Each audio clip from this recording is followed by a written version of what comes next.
Hello, dear viewers. We have come to the end of the Mana and Artifice spell overviews because we are in the final tier, which it's kind of crazy. But this one's actually really not super feature intensive, so I'll be able to cover this fairly quickly. But before I do so, I would like to ask you guys that if you enjoy my content, please consider subscribing or watching my future stuff because a show of support is nice. But moving on, so for this tier, we don't get any new cantrips. We just have the freeform spell, which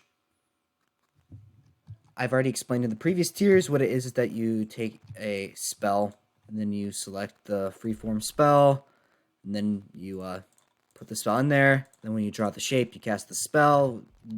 There are these things in the previous two tiers. So now we can move on to the actually cool stuff. So we have two new components for this tier. There is Beam and Wrath. So what Beam is that it draws a beam, and then that hurts things or whatever the effect is. If it were to be, say, a break spell, it would break the blocks that are being zapped. This gives you a magical laser pointer of death. However, that doesn't really hold a candle to just how strong Wrath can be. And the reason why I'm going all the way out here is because I need to go all the way out here to demonstrate it at max power. So if you choose Wrath, you just shoot fire from the sky. Whoop-de-doo. Does that area, and it also hurts yourself a little bit. But if you crank everything here, and I mean everything here, up to maximum power, it gets to ridiculousness. Now, I will admit, I do recommend that if you try to do this, have fire resistance, because that's just a little bit strong and a little bit big. And each of those projectiles would have dealt 20 fire damage, which is pretty much enough to kill any player instantly. Good luck. Bye-bye totems. They're gone. And if you do look, it does go in the direction that you are looking a little bit if you're going further out. So that's the way that works. But for the sake of demonstration, I'm not going to be using that. I'm instead going to be using projectile or self in the case of the components that need that. Starting with one component that requires the self component. This is Chrono Anchor, which is the strongest spell in the game. What this does is it gives you the Chrono Anchor status effect, and when that goes away or you die, you are reset to where you were when you started casting the spell. So I'm going to drink some milk to forcefully end the effect early, and as you can see, it teleports me to where I cast the spell. Now, if I was in survival mode, it also would, have the health be present and restored, as well as my mana, as well as any other status effects I had active. So if you cast Chrono Anchor when you're about to die, you'll probably die, and then die a second time, because you cast Chrono Anchor to preserve the point at which you died. But as you guys may see, there's also the Chrono Exhaustion effect that happens for 5 minutes every single time that you cast the Chrono Anchor spell. So, you could become theoretically invincible for a while. 480 seconds, okay, so that would be 8 minutes of Chrono Anchor, but then you have 5 minutes of downtime in between. However, the main problem is that if I were in survival mode, I would have required a clock in order to cast this spell, and it would have been consumed. So this is a bit pricey. However, invincibility for the next 8 minutes is kind of worth it. Next spell that we have is Living Bomb. So this Living Bomb, I'm going to need a test subject here, and you cast the spell on them, and as you can see, they get the Living Bomb status effect, and then they take damage for a little bit. But that's not a bomb, as you may have noticed. So I'm going to crank up the magnitude here, and as you can see, when I cast it again, it's going to deal 2 whole hearts. And now I crank it up again, and now it's going to do 2.5 hearts. Sorry, 2. Oh. Well, I guess there's the Living Bomb part. Yeah, they explode if they die from that effect. So you definitely want to crank this one all the way up to 5. Put a guy down, and then go, boom. And they did. However, there's also another thing, that if you have one of these guys die from a Living Bomb, that guy also suffers the living bomb effect. And as you can see, I also suffered the living bomb effect. So don't be near these explosions because they can kill you very quickly. And the next component is silence, which actually is only made for use against players. I'm going to repeat that. This is for use against players only. So what this spell does, I'm actually going to have a second spell.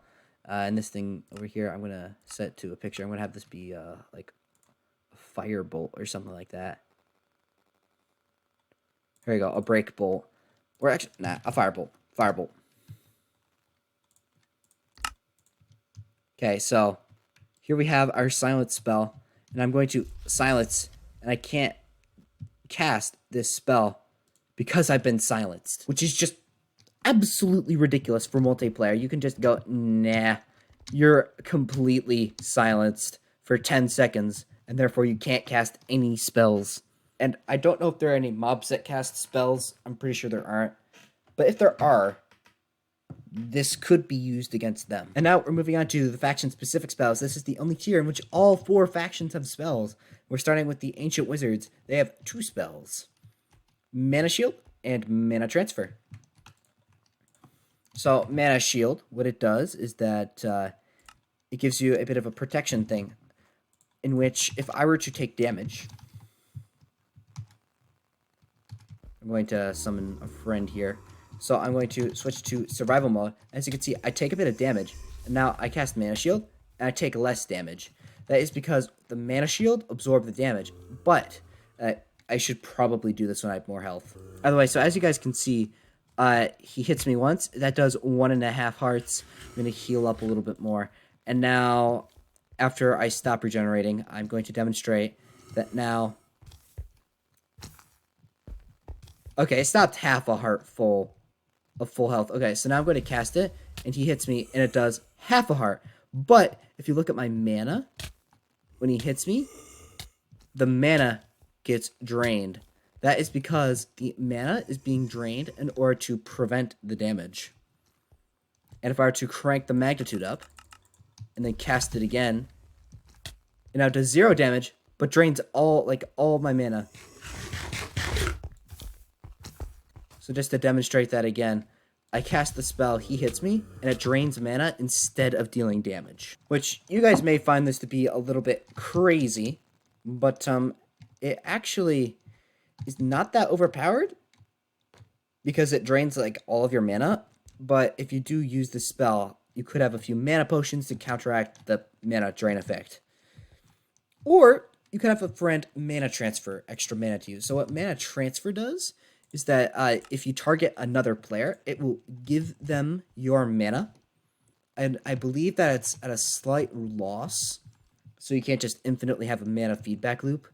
But, yeah, if your friend is in a mana shield trying to stay alive, you could just go, hey, buddy, here's some of my mana, zapow. Or you also could use this on constructs that use mana.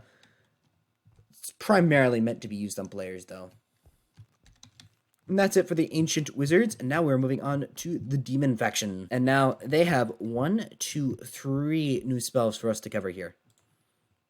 The first one is Absorption, which, this one is actually kind of a unique effect. It gives you the Absorption effect, which if I were to switch to Survival Mode, and it fades away, you can see those little hearts up there for absorption right around there. There we go. We have absorption, but then it fades away, which means that this is a potion effect that is obtained only through this spell. And as usual, you crank up the magnitude, you get a bunch of hearts, which is awesome.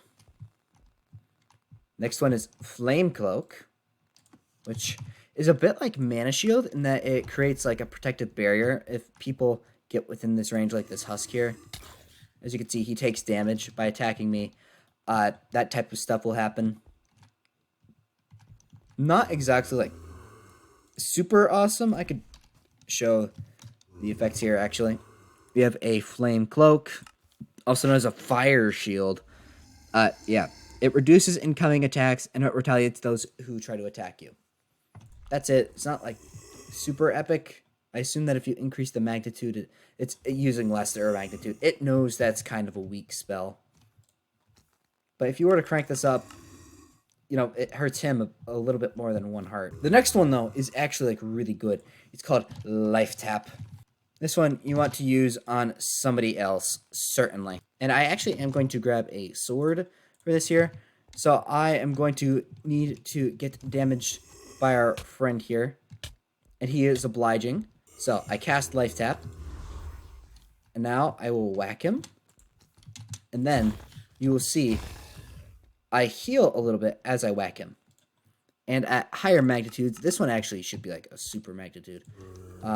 It will give it at a better ratio. So if I kill this guy, as you can see, I healed up to full health by killing that guy. And now we're moving on to the Fey action spells. So the first one is Greater Invisibility, which you may be wondering, well, why is that different than normal invisibility? Well, I'm going to put on some armor here. I'm going to put on the Druidic armor. And now I'm going to cast the Greater Invisibility on myself. And now I'm completely invisible, regardless of the fact that I'm wearing armor. Although, as you can see, it does not last for very long. Just poofs you out of existence for a few seconds. But as you can see, it even hides items. So this is just invisibility cranked up to 60. Next one is also really good. It is Heal. Self-explanatory.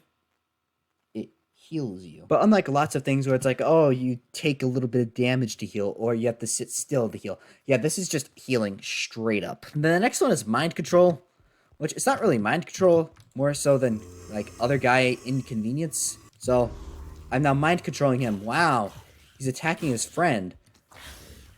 So you know that thing where you can get two skeletons to fight each other if one of them shoots the other? You can do that. This guy just went crazy on that guy because he was attacking his friend. Wow. I spent so many resources on that spell to make it so that killing mobs, something that's already really trivial at this level, it just happens more easily. And possession, I mean, I actually need like a creeper to show this, and this is the only undead faction spell. It's interesting. So what possession does is it gives you, control of the creature, as you can see. And if you left click, you can do the creature's special abilities. And if the creature stays alive, you can continue to use that ability. So if you're to say using a blaze, you could shoot a bunch of blaze fireballs. If you're possessing a gas, you could shoot a bunch of gas fireballs. If you're possessing a wither, I'm pretty sure that's immune to it. And that type of thing. You can just use a creature's special abilities while you're possessing them, or like the other mind control things, you just double tap the space bar to, stop possessing them. See, I'm possessing this guy. Wow. Wow. And I'm just not controlling him anymore. Yeah, either way, that's it. Like, yeah, tier 5 is not super. It has some interesting things. Like, in application, Beam and Wrath can be used for a lot of stuff. Just, I feel like this is kind of lacking in features to be the epic tier of spells. But at the same time, there is also the Master's Diaz. But I'm going to be talking about that in how to use Eldraine Wellspring Energy. So you guys can stay tuned for that. And I hope you guys have a very good day. And I will be seeing you guys around.